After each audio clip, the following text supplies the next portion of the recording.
Oi gente, aqui é a Rê de volta com mais vídeo novo pra vocês. Eu espero que esse vídeo encontre vocês muito bem. Hoje eu tô aqui pra conversar com vocês sobre os livros que se destacaram pra mim nesse primeiro semestre de 2022. Nem acredito que já se passou um quarto do ano, mas tamo aí, enfim. Hoje eu vou conversar com vocês então sobre os livros que foram os maiores destaques, os livros que eu mais gostei de ter lido nesse primeiro trimestre do ano. Antes de começar a falar sobre esses livros, é claro, eu vou lembrar você pra deixar o seu curtir aqui embaixo, que isso é muito importante pra divulgação do canal. Caso você esteja chegando aqui no canal por esse vídeo, aproveita, se inscreva aqui embaixo, também ativa o sininho que assim você recebe as notificações dos próximos vídeos e fique à vontade aí pra maratonar os vídeos que já saíram aqui no canal nas últimas semanas, tem bastante coisa bacana. Gente, eu preciso dizer que eu tive um primeiro trimestre, assim, incrível de leituras, porque eu realmente fiz leituras maravilhosas nesse começo de ano e eu fui bem seletiva até pra falar realmente, assim, dos que mais se destacaram mesmo, porque senão eu falaria de vários livros aqui, eu tô olhando pra minha listinha, eu falaria de vários livros e esse vídeo ficaria, né, gigante, mais ainda do que eu já sei que ele vai ficar. Então eu vou começar falando com vocês sobre o Cartas para Minha Mãe, da Teresa Cárdenas. Esse aqui foi o primeiro livro que eu concluí mesmo do ano de 2022. Ele é super curtinho, bem pequenininho e é um livro muito emocionante, muito tocante. Ele, como o próprio título já diz, né, vai ser cartas para a mãe da nossa protagonista. Ela é uma jovem que, assim que a mãe falece, ela começa a escrever cartas para sua mãe e ela vai escrever nessas cartas muito sobre a sua rotina, sobre a sua vida após o falecimento da mãe dela. E com essas cartas a gente também conhece tanto a protagonista quanto a história da família dela, da mãe dela, também todas as dificuldades que ela tá vivendo por ser uma menina negra, que está sendo criada pela avó e pela tia. Ela não é uma pessoa bem-vinda ali na casa, ela é muito maltratada inclusive pela própria avó. Enfim, esse foi um livro super curto, super direto ao ponto e também muito emocionante. Eu gostei demais de ter lido e recomendo bastante pra vocês também. Vou comentar sobre O Palácio de Papel, que foi um dos melhores livros que eu li, acho que em fevereiro. Eu cheguei a comentar no vídeo em que eu fiz e que eu comentei melhor sobre esse livro, que é muito difícil falar sobre ele, porque a sinopse dele é muito básica. Ela pode dar pra uma pessoa a impressão de que é um livro que não tem nada demais, sabe? Mas ele é um livro que carrega muita, não sei assim, muita informação intrincada uma na outra, que vai construindo uma trama muito complexa. Nesse livro a gente começa a história conhecendo a protagonista, que é uma mulher que já tá na casa dos 50 anos, se eu me lembro bem. Ela é casada, tem 3 filhos e a família dela tem uma espécie de casa de férias, assim, perto de uma lagoa, e é um negócio bem, assim, que ela cresceu ali a vida inteira, enfim, né, aquele lugar da infância que ela sempre conheceu. E lá ela conheceu também o seu melhor amigo de infância, que é uma pessoa que a gente vai descobrir ali no começo do livro por quem ela tem um certo sentimento.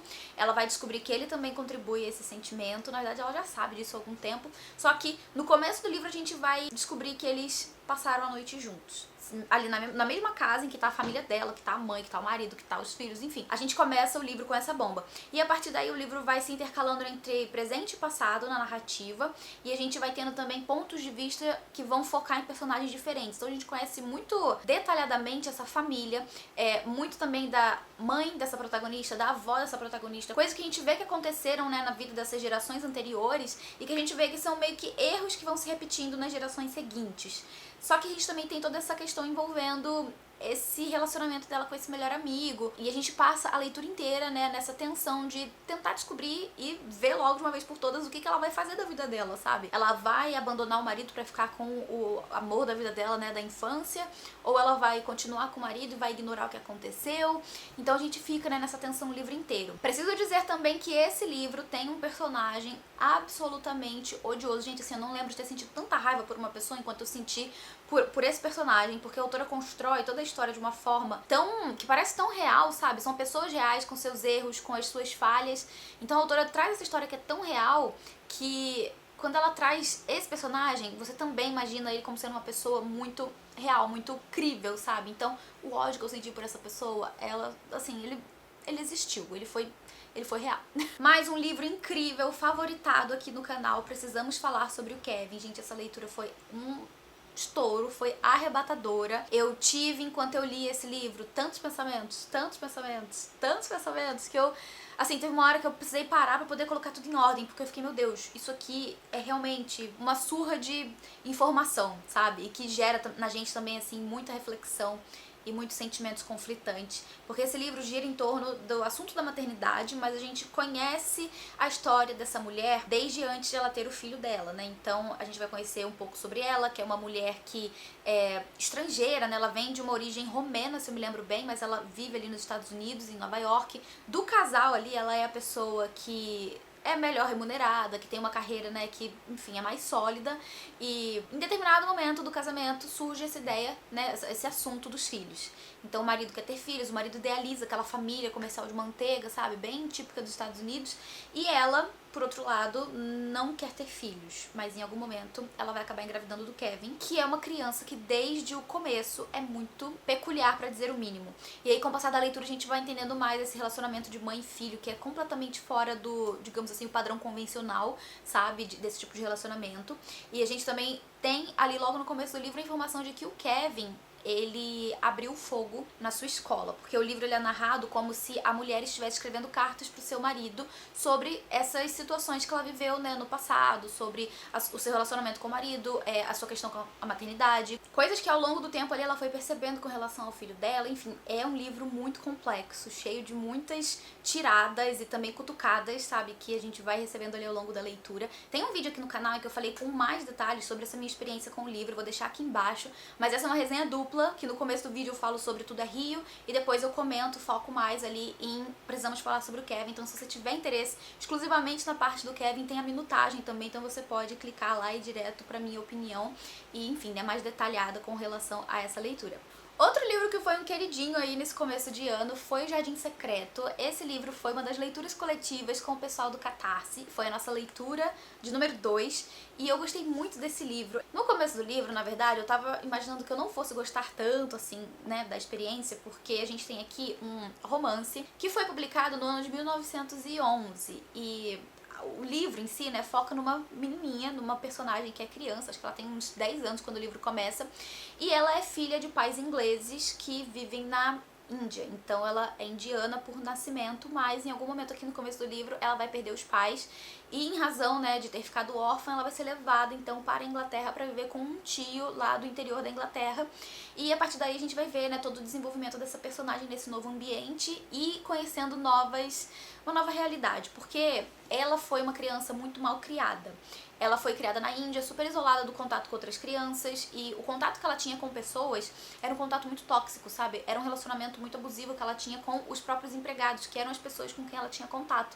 Então, frequentemente, a gente vê aqui no começo do livro certas cenas de ela sendo muito mal educada e até mesmo desrespeitosa, preconceituosa com as pessoas que trabalhavam ali na casa dela na Índia. E existe aqui também, ao longo do livro, mais pra frente, né, todo um olhar meio preconceituoso com relação aos, né, indianos, enfim. Isso eu tava achando que fosse ser um problema pra mim, mas com o passar da leitura a gente vê que a protagonista, ela cresce, ela se desenvolve, ela passa a entender um pouco mais sobre o que é empatia, sobre o que é ter sentimentos pelas outras pessoas, sobre, sabe, ser realmente um ser humano. Então, é com esse tempo que ela passa aqui nessa casa do tio, em que ela descobre o jardim secreto e ela acaba tendo contato também ali com a natureza, com outra criança ali da região, que ela vai então se desenvolvendo, vai crescendo, vai tomando certos sentimentos para si que antes ela não desenvolvia por ser uma criança solitária, por ser uma criança mal criada, por ser uma pessoa, né, que cresceu basicamente isolada ali dentro da casa dela na Índia. Então esse livro, ele me conquistou muito por ter esse sentimento assim de nostalgia, ao mesmo tempo que trazer esse ar de conforto, sabe? Ele é um livro muito fofo, que a gente percebe aí ao longo do livro todo o crescimento dessa personagem. Não dá pra dizer, eu acho, que seja um romance de formação, porque a gente acompanha um período muito curto da vida dela, mas ainda assim, nesse período curto é possível a gente tomar várias mensagens que a autora traz, não só pra Mary, que é a protagonista, mas também pros personagens ali que fazem parte da vida dela. Então recomendo bastante esse livro também e se tornou um dos destaques aí do primeiro trimestre. Não posso deixar de falar de Água Fresca para as Flores. Eu fiz um vlog aqui pro canal falando sobre essa minha experiência de leitura. Foi um livro que, assim, em alguns momentos me tirou o ar de tão forte que ele foi pra mim. E ele é um livro que ele trata de vários temas, sabe? Ele acaba trabalhando, então, vários assuntos aí ao longo dessa trama, que tem como foco uma protagonista, né, uma mulher, que ela é zeladora de um cemitério. Então a gente vai ter ao longo da leitura esse contato mais próximo com a morte, pelo trabalho da protagonista, ao mesmo tempo que a gente vai aprendendo um pouco mais sobre a vida da protagonista, das pessoas que convivem com ela aí naquele cemitério, e a gente vai tendo também narrativas que vão voltando no passado pra gente entender o que fez a nossa protagonista chegar no momento em que ela tá agora. De novo, é mais um livro que, falando assim simplesmente sobre a sinopse, pode parecer algo bem simples, sabe? Nada atrativo, mas eu garanto que se você der uma oportunidade para esse livro, você vai ser muito surpreendido positivamente. E recomendo inclusive que você assista ao vlog, eu vou deixar o link aqui embaixo, porque lá você vai entender melhor sobre o que se trata esse livro, sobre todos os pensamentos e sentimentos que eu fui tendo enquanto a leitura e, é claro, sem spoiler, então confere lá embaixo o link. Não posso deixar também de mencionar o Kim Jung, nascida em 1982, e aqui eu vou mencionar ele junto com O Avesso da Pele. Saiu um vídeo aqui no canal também recente que eu falei sobre esses dois livros no mesmo vídeo, eles são livros incríveis, sério, você precisa conhecer essas histórias, e recomendo também que você assista esse vídeo, que lá tem com mais detalhes toda essas minhas impressões que eu tive com relação a esses livros. Mas aqui no caso, o Kim Jung, nascido em 1982, é um livro que vai focar numa mulher sul-coreana e todo o seu crescimento, sabe? Aqui no caso a gente tem realmente um romance de formação muito impactante, chocante, revoltante também, mas nada muito novo, sabe? A gente vai ver aqui a protagonista constantemente ao longo da sua vida tendo que lidar com situações em que a mulher é inferiorizada com relação à figura masculina dentro da Coreia do Sul, mas aí enquanto você for lendo, principalmente se você for mulher, você vai encontrar aí certos paralelos facilmente com nós aqui, brasileiros, enfim, recomendo muito essa leitura.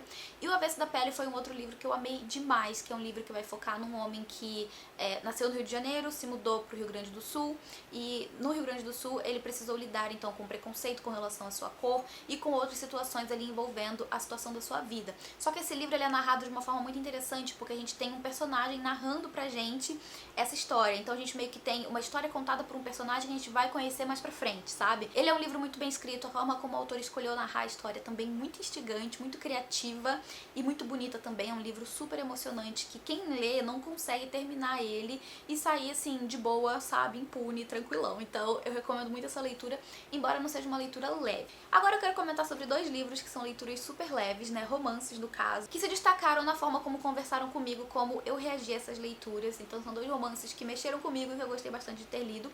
O primeiro foi o It Happened One Summer, que tá vindo aqui pro Brasil agora em abril pela Intrínseca, como Aconteceu Naquele Verão, eu acho que é essa capa, vou deixar aqui, né, a capa com o título, traduzido aqui pro português. E esse livro eu também já recomendei aqui no canal em algumas outras ocasiões. Ele é um romance que tem cenas hot, mas que vai focar no desenvolvimento dessa mulher, dessa protagonista, que é uma socialite, que vai acabar sendo enviada pro interior, pra sua cidadezinha de origem, pra poder lidar com uma situação tensa que ela se coloca ali no começo do livro. Quando ela chega nessa cidadezinha do interior, que é uma cidade predominantemente ali de pescaria, né, ela vai lidar com, assim, o colapso de um mundo que ela conhecia, com um mundo que ela jamais imaginou, e ela vai lidar também com muitas situações envolvendo o passado dela, o passado familiar dela ali com aquela cidade, também sobre quem ela realmente é, porque ela vai tentar se descobrir qual que é a sua, sabe, seu propósito no mundo, e também com relação ao romance, porque obviamente a gente tem aqui um romance, então a gente vai ter ali em algum momento sendo apresentado pra ela um interesse amoroso, que é um dos pescadores. Daí a gente tem uma patricinha e um pescador. São mundos muito diferentes que vão sendo trabalhados nesse livro. Por fim, o outro livro de romance, que no caso agora é romance de época, que funcionou muito comigo, que se tornou assim um dos melhores que eu li da série ao qual ele pertence, é o Um Perfeito Cavalheiro, que é o livro do Benedict, que é o meu personagem favorito, Jules Bridgerton. Eu assim, já tinha expectativas com o livro dele, por ele ser um personagem que eu já tava querendo ver há algum tempo, mas a história dele foi assim um chuchuzinho. Ele é um reconto de Cinderela e eu gravei uma resenha exclusiva sobre esse livro, com e sem spoiler, assim como eu tenho feito com os livros anteriores da série. Se ainda não foi ao ar, fica sossegado que vai ao ar em algum momento. Esse se tornou, na verdade, o meu livro favorito da série. Eu gostei muito desse romance, que vai ter como foco, então, o Benedict, que é o segundo irmão mais velho da família Bridgerton, e uma protagonista que vai ser introduzida pra gente aí nessa história, que é a Sophie. Ela é uma bastarda, filha de um conde, que vai ser criada ali como pupila dele, mas que em algum momento vai acabar falecendo, né? O pai dela vai falecer e ela vai ficar sob os cuidados da madrasta, que não gosta dela. O plot de Cinderela, então, começa a ser formado a partir daí, mas ele ganha mais força quando a Sophie vai para um baile de máscaras, né? Ela vai ali com a máscara no rosto, com um vestido todo chique, diferente daquilo que ela usa, né, no seu dia a dia, já que a madrasta colocou ela como uma empregada da casa, basicamente. Ela vai acabar então indo nesse baile, e é lá que ela vai ter essa noite de que vai conhecer o Benedict, eles vão ter uma conexão, mas meia-noite ela tem que estar em casa, porque ela precisa chegar antes que a madrasta volte pra casa. Então nessa noite o encanto acaba pra Sophie, mas o Benedict fica meio que obcecado por ela, e ele passa 2 anos tentando encontrar ela, até o momento em que eles vão se reencontrar em uma outra situação, num contexto muito diferente, em que ele não vai se lembrar que ela é a moça do baile, embora ele ache ela bem familiar. Então a partir daí a gente tem essa tensão, né, envolvendo quando será que ele vai descobrir que é ela. Tem todo o romance também que é muito bonito, e tem o choque também aqui de novo, né, de 2 mundos, o mundo da realeza, não vou dizer realeza, né, mas enfim, o mundo da nobreza ali, já que ele faz parte da família dos Bridgerton, né, que é uma família de visconde, e a Sophie, que é uma simples empregada, uma arrumadeira. Então a gente tem várias problemáticas ali que são bem interessantes e são trazidas para esse livro de uma forma muito legal. Então ele também se tornou um destaque pra mim agora recentemente. Eu li ele tem exatamente uma semana, né? Foi exatamente uma semana atrás do momento que eu tô gravando esse vídeo. Então ele também se tornou um destaque porque foi um dos meus livros favoritos do mês e também foi o meu livro favorito da série até o momento. Bom, gente, essa era a lista. Eu poderia ter falado de vários outros livros aqui, né? Tem várias menções honrosas que eu poderia trazer, como Gente Ansiosa, Vantagens que Encontrei na Morte do Meu Pai, e vários outros livros que foram surpresas muito positivas pra mim esse ano, porque esse tem sido realmente um ano muito incrível de leituras, mas eu quis de fato peneirar assim e trazer mesmo a nata pra vocês, e eu espero que vocês tenham gostado. Comenta aqui embaixo qual foi o livro que mais se destacou pra você nesse primeiro semestre, e comenta também aqui se você ficou com interesse em algum desses livros que eu mencionei, ou se você já leu algum deles, o que foi que você achou. Eu vou ficando por aqui. Antes eu vou agradecer aos apoiadores do canal por todo o apoio deles lá pelo Catarse, gente, muito obrigada pelo apoio no Catarse e em tudo, né, vocês são incríveis, sério, muito obrigada. Eu vou ficando por aqui, mas a gente se vê no próximo vídeo. Um beijo grande e até lá, tchau!